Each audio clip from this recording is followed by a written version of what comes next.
आज जी स्टोरी आली आपल्याकडे ती आहे एका भूतिया दवाखान्यांची।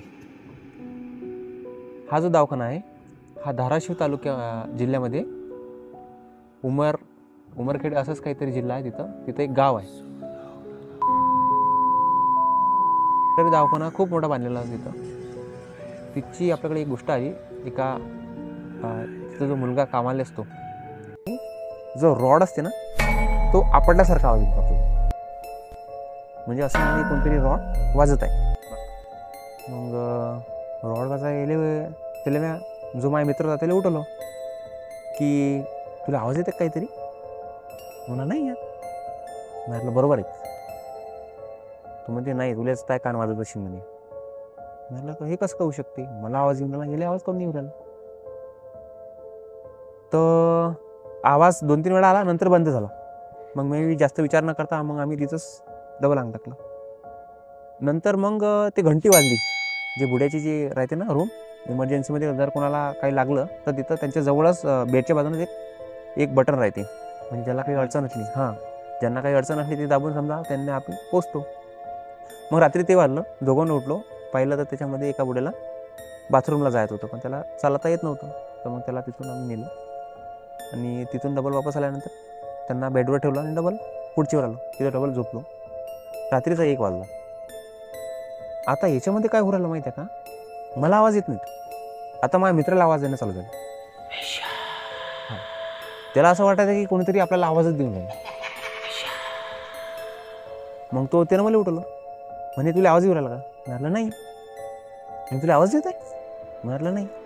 तो म्हणे कोणतरी मला माझ्या नावानं आवाज देऊ राहिला। म्हटलं पागल झाला का तू, 1 वाजला मला, तू काय मजा करू राहिला? म्हटलं पहिले म्हटलं मला आवाज नाही आला, तुला ऐकून येत आहे, आता तुला आवाज येतो तो मला ऐकून येत आहे।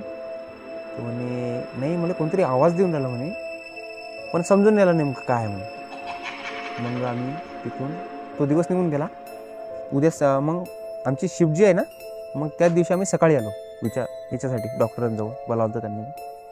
मग डॉक्टरांनी आम्ही सांगितलं की बा डॉक्टर साहेब म्हटलं रात्री म्हटलं अशी घटना होऊ राहिली, म्हटलं 2 दिवस झाले, म्हटलं थोडासा अनुभव येत आहे। तर डॉक्टर पहिलाच भेला, सांगितलं बरोबरच। डॉक्टर हळबळमध्ये असं असं असं काही नसते म्हणे, तुम्हाला कुठे आवाज आला म्हणे? डॉक्टर आम्हाला विचारता। डॉक्टर एकदम भिला तो। तर मला शक आला डॉक्टरवर। म्हटलं नाही भाऊ, काहीतरी 100% आहे। मग मित्रांनो आम्ही बाहेर आलो, म्हटलं तू म्हण काही बी, तिथचं काही ना काही आहेच, म्हणतो काही पण। तो म्हणते हाय ते पहिला डबल भेला, असं काही नसते ना। मी आता सांग तुम्हाला असं म्हणत, रात्री आम्ही डबल कामावर आलो। आता रात्री काय झालं माहिती आहे का, एक बुडी इथून ज्या वॉर्डमधले ते होते ना वृद्ध माणसं, त्यातले एक बुटून बेसमेंटमध्ये जात आहे रात्री। माझ्या लक्ष गेलं तिकडे की म्हटलं इथल्या रात्री बेसमेंटमध्ये काय जात आहे, म्हटलं तिथं तर सगळं बंदच आहे म्हटलं। तर मग ती बुडी मला उतरताना आतमध्ये दिसली। मग माझ्या मित्राला उठवलं मी, म्हटलं भाई ती बुडी म्हटलं बेसमेंटमध्ये गेली?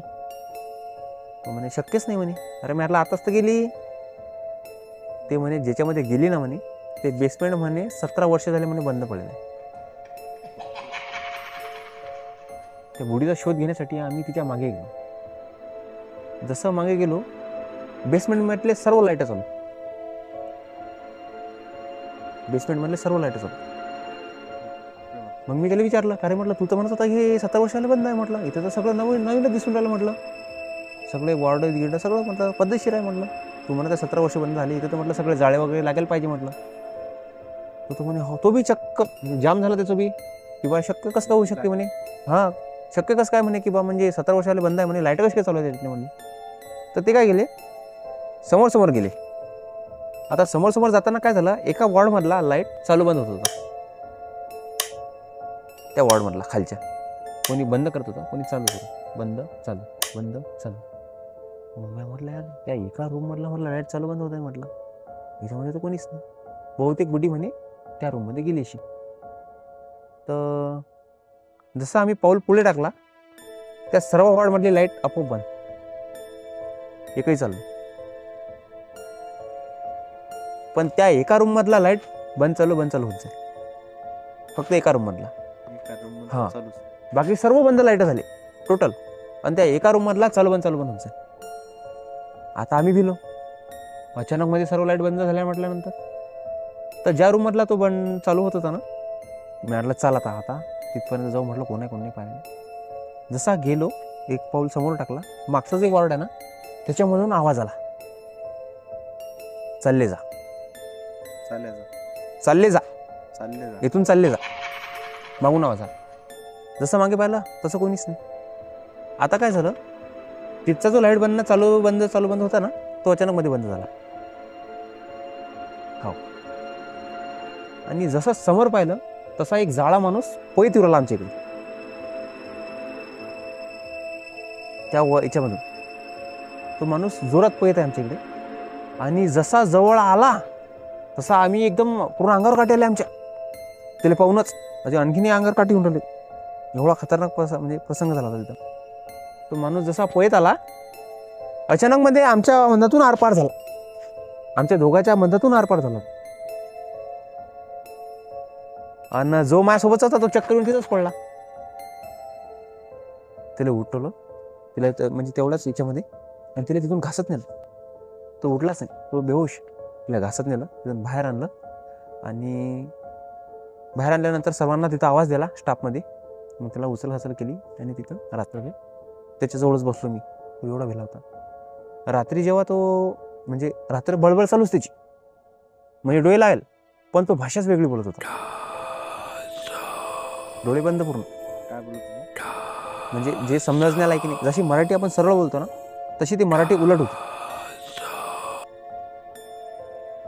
हां, जसं अपेक्षा, जसं आपण नाव विचारतो तसं अपेक्षा जे नाव आहे ना, ते क्ष अप म्हणजे ते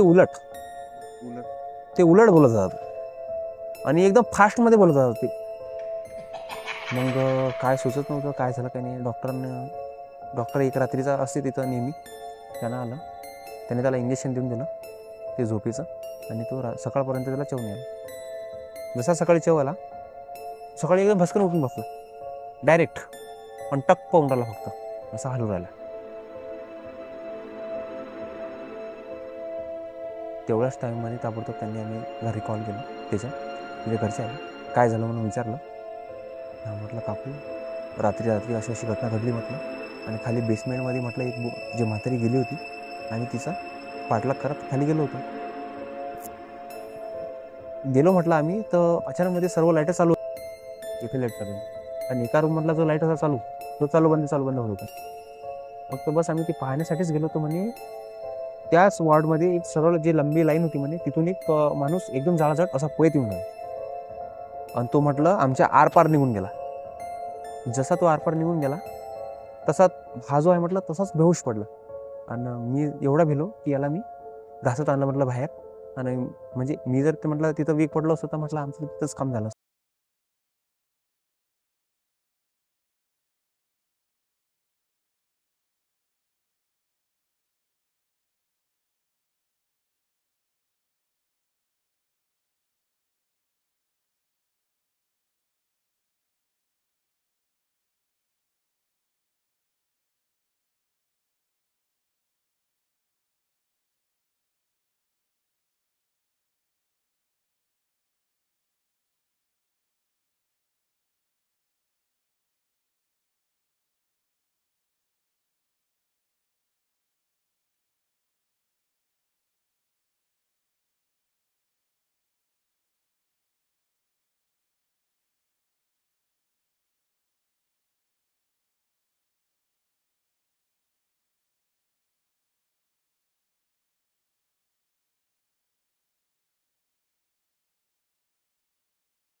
त्याचं पूर्ण अंग जळायला लागलं.